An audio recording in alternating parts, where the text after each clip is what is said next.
Asas bagi umat, bagi santri, bagi mahasiswa, bagi masyarakat untuk memastikan kebenaran itu apa? Ada teori bahwa sistem harus ditegakkan agar masyarakat dapat info yang benar, yaitu sistem otoritas. Otoritas itu adalah sekelompok orang yang diakui kompetensinya menjadi ahli dalam bidangnya masing-masing dan biarkan mereka bicara, sementara masyarakat yang tidak tahu menahu mengikuti saja. Tidak usah banyak berceloteh atau mengajukan opini, pendapat, argumen, sudah diam saja, kita ikut otoritas. Sehingga tidak ada lagi orang bodoh yang berbicara sembarangan, kemudian menyesatkan umat. Nah, ini di sini kalau di kita otoritas itu kiai, atau kalau di universitas adalah pakar. Kalau di Syiah rahbar atau apa tuh? Ayatullah atau marja, disebut pula marja taklid. Ada kata taklid ya. Jadi masyarakat itu didorong untuk mengikuti apa yang dikatakan oleh otoritas. Sehingga yang ada adalah pendapat dari otoritas yang dianggap mumpuni, membidangi secara profesional, sehingga pendapat itu sahih dan bisa dilaksanakan di tengah masyarakat menjadi barometer kebenaran. Di sini sebenarnya ada unsur masuk akalnya, tapi unsur riskannya juga ada. Bahwa orang tidak boleh sembarangan ngomong, karena kalau salah hasilnya bukan saleh, itu menjadi sesat. Alih-alih pengen saleh, ternyata salah. Itu karena orang on berbicara yang tidak punya otoritas. Sementara yang punya otoritas itu harus dijadikan rujukan. Kelihatannya mantep ya.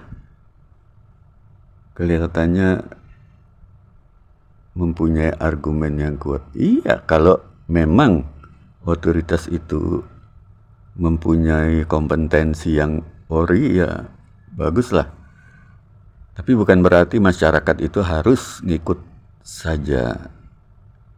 Kalau ternyata gimana kalau ternyata yang disebut otoritas itu ya on juga. Ya kalau gue banget kan selama ini mengamati fisika ya, itu rongsok gitu, maaf gitu. Jadi di situ diwarnai oleh taklid demi taklid demi taklid ya. Taklid dan taklid dan taklid. Orang hanya, khususnya mahasiswa, hanya membaca, oh benar ya, logis ini, gitu aja. Dan tidak ada pendalaman, hanya selintas melihat sesuatu yang dijelaskan oleh textbook itu seolah-olah logis. Tapi kalau diteliti ternyata tidak logis.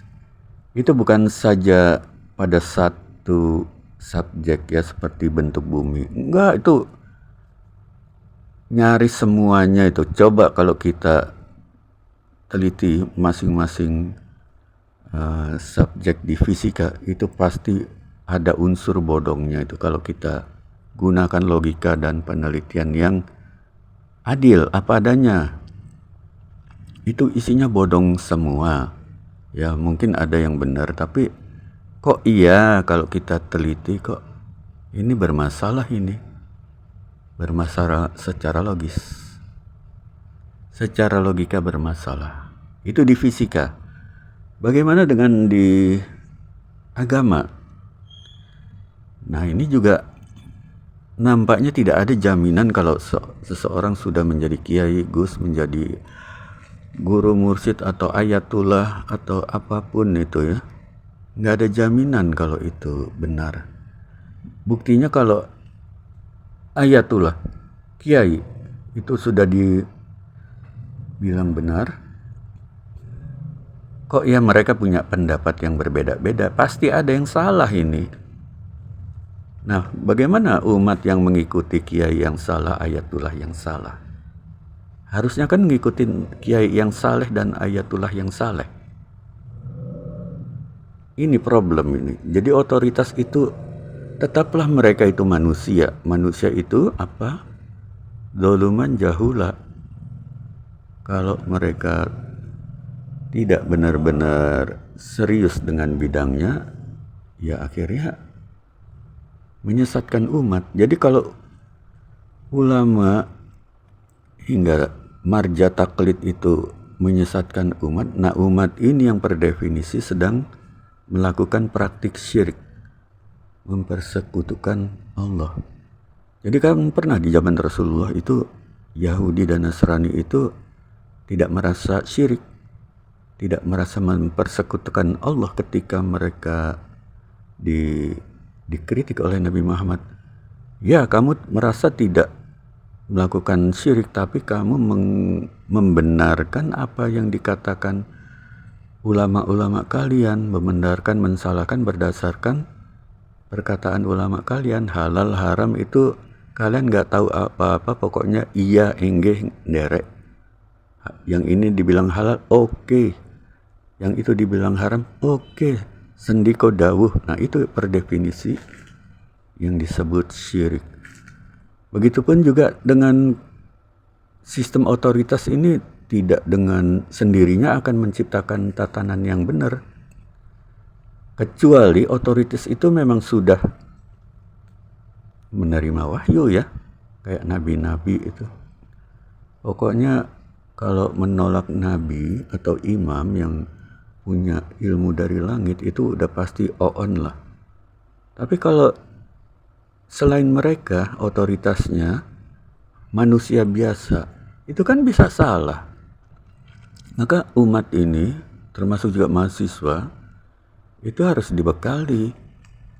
Oke, mereka tidak sekompeten otoritas yang punya bacaan seabrek-abrek, tapi kan mereka punya hati nurani ya.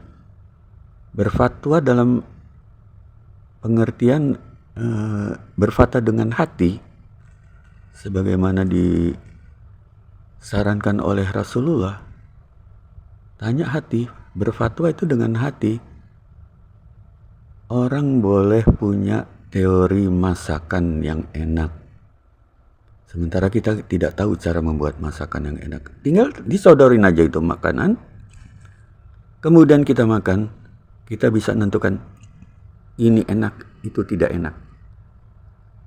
Seperti itulah fatwa hati. Kita punya nurani, punya logika.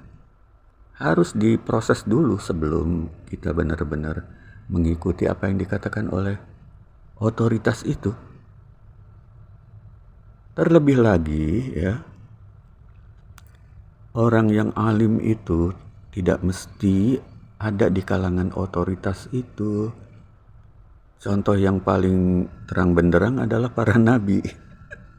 Para nabi itu orang biasa kan, awalnya orang biasa, bukan berasal dari kelompok otoritas, kecuali mungkin Yesus Christ ya. Selebihnya kan ya begitu-gitu aja, orang biasa yang mendapat cahaya Tuhan kemudian bisa menggetarkan dunia dengan suluh-suluh dari langit.